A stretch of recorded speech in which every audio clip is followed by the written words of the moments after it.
Pues gracias. Está con nosotros en este estudio la doctora Liliana Quintanar. Ella es investigadora del Departamento de Química del CINVESTAB. Es una de pues, muchos científicos mexicanos que llevan a cabo investigaciones muy importantes, muy destacadas, en las que hay que estar emitiendo reportes, haciendo trabajos, intercambiando opiniones con colegas de otros lugares del mundo, y que ahora, por el recorte del actual gobierno y por la decisión de que el presidente López Obrador personalmente tiene que autorizar cada viaje, pues ahora está atrapada. Doctora, bienvenida.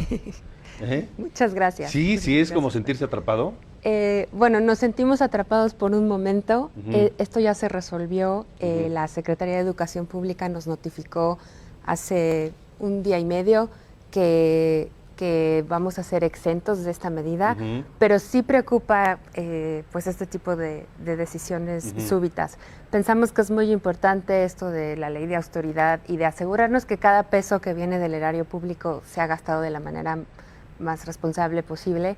Pero el problema del CINVESTAB, como somos un centro de investigación que dependemos directamente de la Secretaría de Educación Pública, este tipo de medidas que están dirigidas para secretarios, subsecretarios, funcionarios públicos que trabajan dentro del gobierno Directores federal. generales, coordinadores de asesores, secretarios particulares, etcétera, etcétera, etcétera, ¿no? Sí, a la hora de que aplica parejo a todo el gobierno federal, a nosotros nos están afectando muchas de estas medidas. ¿Por qué? ¿A qué viajan? Digo, porque hay que explicarle a la gente. Habrá quien piense que van de paseo, ¿no? Sí, sí, sí. Sí, de hecho mi mamá siempre me dice cuando voy a un congreso que descanses y que disfrutes mucho el viaje. Y yo le digo, mamá, de verdad que no voy a descansar, regreso más cansada. ¿Por qué viajamos los científicos al extranjero?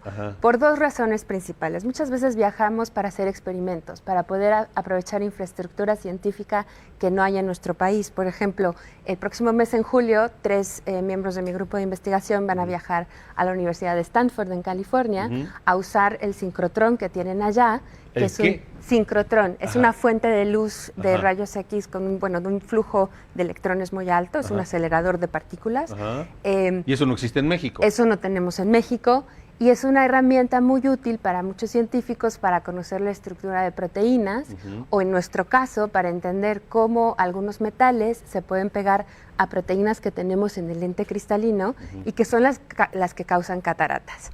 Entonces, por ejemplo, la enfermedad de cataratas es un buen ejemplo de cosas que se hacen en CINVESTAB y que a lo mejor no hay un interés por parte de las farmacéuticas para investigar, porque la catarata pues se quita con una cirugía y ya. Pero en México solo el 30% de la población que es diagnosticada con cataratas tiene acceso a una cirugía. ¿Por qué? Porque es costosa y porque nuestro sistema de salud pues atiende otras enfermedades más urgentes o más inminentes que la enfermedad de cataratas. Entonces, este tipo de investigaciones que hacemos pues nos va a sentar las bases para poder diseñar moléculas con potencial terapéutico. Además, siempre es importante estar en contacto con, en este caso, científicos de otros lugares, no solamente tener acceso a esos equipos que en México no existen, sino también el intercambio, ¿no? Claro, sí, esa es la segunda razón por la cual viajamos. Viajamos para asistir a foros internacionales donde discutimos nuestros resultados, y la ciencia en realidad se basa mucho en eso, en estar discutiendo, en estar de manera muy crítica, viendo lo que el otro está haciendo y debatiendo al respecto, porque solo así podemos llegar a conclusiones muy sólidas. Entonces vamos a congresos internacionales y debo decir que ahí, pese a que la comunidad científica mexicana es muy pequeña, de verdad que en varias áreas destacamos a nivel internacional, y muchas veces a mí me invitan mucho a dar pláticas a congresos internacionales en mi área, y muchas veces soy la única mexicana en el programa. Entonces también vamos a dar una imagen de México que sea muy diferente a la que muchas veces dan las noticias y todo esto de la guerra contra el narcotráfico y el crimen y demás. Vamos a dar otra cara de México, que la gente de fuera sepa que en México se hace ciencia poquita con lo que pocos recursos que tenemos, pero lo hacemos bien, y que se reconozca que hay científicos y hay estudiantes en México con mucho talento. O sea, ante la carencia de recursos que tenemos en este país, donde pues no hay equipos o no hay los laboratorios suficientemente equipados, o no hay los presupuestos necesarios para desarrollar las investigaciones como ustedes quisieran, ante ese escenario aumenta la necesidad de viajar, ¿no? Pues, Aún así, por ejemplo, los científicos más destacados de Stanford o de Oxford o de donde sea, también viajan. claro, sí, sí, y viajan ¿no? bastante, mucho más que nosotros, sí, sí. ¿Perdón? Sí, sí, viajan bastante y mucho más que nosotros. Pero el tema también es, el presidente nos decía y hablaba, se refería cuando estaba hablando de esto de los científicos que nos tenemos que ajustar a un presupuesto y demás. Es cierto, y decía, Benito Juárez surcía sus trajes. Y la verdad es que los científicos mexicanos hacemos el paralelo en el laboratorio. Hay muchísimos insumos del laboratorio que son desechables. En México, en nuestros laboratorios, lavamos y lavamos y lavamos y reusamos todas las cosas para de verdad aprovechar hasta el último peso que tenemos de nuestros proyectos. ¿Eso no altera Entonces, los resultados? No, por supuesto lo hacemos con cuidado. Ajá. Por ejemplo, en el Departamento de Química usamos una espectrometría de masas, que necesitamos viales, que son carísimos, Agilent te los vende, pero nosotros medimos como a veces 500 muestras en un día. Entonces no puedo, el presupuesto no me da para estar pagando 500 viales nuevos cada día. Entonces los lavamos de una manera en la que después hacemos pruebas y sabemos que quedan perfectamente. O sea, en teoría, limpios. esos viales, ¿qué son? Frasquitos. Frasquitos, ok. Sí. Esos frasquitos se deben usar una vez. En teoría sí. En teoría. En el primer mundo la gente hace eso, Ok, ¿no? ok. Acá se usan Acá, y se usan. que y se sería el usan. equivalente a surcir, a que el presidente surza sus trajes. Claro, Entonces, claro. sí ya estamos trabajando con recursos muy limitados. Sí nos preocupa que la reducción del presupuesto a ciencia y tecnología derive en que la viabilidad para hacer ciencia del más alto nivel, como la hemos estado haciendo en Sinvestav, se vea limitada y que la viabilidad decrezca. Entonces, sí estamos preocupados por eso y quisiéramos y le pedimos al presidente que haga todo lo que esté en su poder para cumplir la ley de ciencia y tecnología y que se destine de verdad el 1% del PIB. La verdad es que sexenio tras sexenio nos prometen eso y seguimos.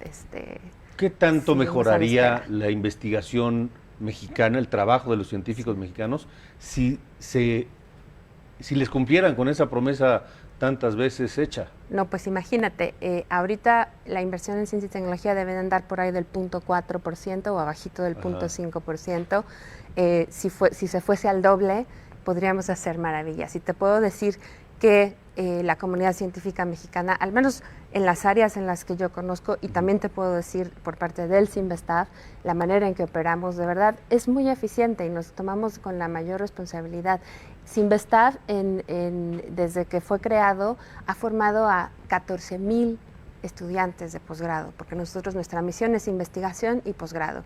Entonces, imagínate que Sinvestav, en poquito más de medio siglo, ha formado a 14,000 profesionales con la mejor formación que puedes tener en investigación científica, y ellos han ido a las diferentes universidades estatales del país y son ahora los focos que hacen crecer investigación, pero también educación a nivel licenciatura, aunque Sinvestav no ofrece grados de licenciatura. Nuestros exalumnos van a las universidades estatales y están formando alumnos de nivel licenciatura, pues con el nivel académico que recibieron en Sinvestav. Y supongo que algunos de esos 14,000 muy destacados ya estarán en otros países trabajando. Muchos. Yo tengo exalumnos que están trabajando en la industria en Europa, porque no en hay México hay talento. Ajá.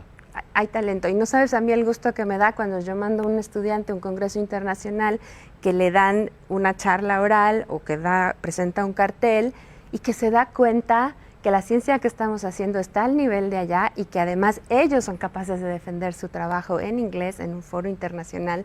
Les damos alas y después pues se van a estudiar un posgrado o un doctorado, postdoctorado o a trabajar. Y muchos de ellos no regresan. Entonces, esa es una de las preocupaciones, que las señales que se están enviando al cortar presupuesto de ciencia y tecnología y limitar tanto de manera administrativa como con estas decisiones de comisiones internacionales y otras en cuanto a el ejercicio del presupuesto, pues no estamos mandando un mensaje a los más jóvenes de decir vengan a México y formemos parte de este proyecto en el cual no solo podemos hacer ciencia en un laboratorio como los laboratorios de investigación en el CIMBESTAF, sino que también nuestros exalumnos pueden estarse insertando en el sistema educativo mexicano. Y formando a otros científicos. Y formando a otros a todos los niveles incluso. Sí. O sea, imagínate que los chicos de primaria de una escuela pública puedan tener, aunque sea una vez al mes, la visita de jóvenes científicos que les muestren lo divertido que es la ciencia. Entonces, la ciencia de verdad puede ser un pilar importante de la educación. ¿Cuántos de esos 14,000 egresados ya no están en México? Ay, no te tengo el dato exacto, pero más o menos. No ¿Un sabría. 30%, 20%? Quiero decir 30%, pero no es, muchos. Bueno, algunos de ellos también es que CIMBESTAF recibe estudiantes de posgrado del extranjero. Sí. Y entonces, por ejemplo, muchos exalumnos del CIMBESTAF están ahora en Colombia, son investigadores allá. De hecho, la embajadora de Colombia en México visitó CIMBESTAF a darnos las gracias por el impacto que ha tenido el CIMBESTAF en esas semillas de jóvenes que han regresado a Colombia y que ahora son los focos que desarrollan investigación. Pues felicidades allá. Por eso, son un orgullo ustedes para México. Sí. Ojalá les cumplan con este aumento de presupuesto, porque, señores, la ciencia no es fifí, ¿eh? La ciencia no es fifí. Y no se hace turismo científico necesariamente. No, de verdad que no. No, y la verdad es que también quiero decir, nos lo tomamos con la mayor responsabilidad y yo te puedo decir, es un orgullo y un honor trabajar en instituciones como las del CIMBESTAF. Es de verdad el centro número 1 de investigación en México, número 2 o 3 dependiendo del año en Latinoamérica y número 109 de 8,000 centros de investigación a nivel mundial. Entonces, para mí es un gran orgullo y el presidente dice que tenemos privilegios. Sí tenemos privilegios. Para mí es un privilegio trabajar en CIMBESTAF y poder hacer investigación y poder ser parte de un proyecto que forma recursos humanos del más alto nivel en nuestro país. Pues entonces, alguien que le diga al presidente que la ciencia no es fifí.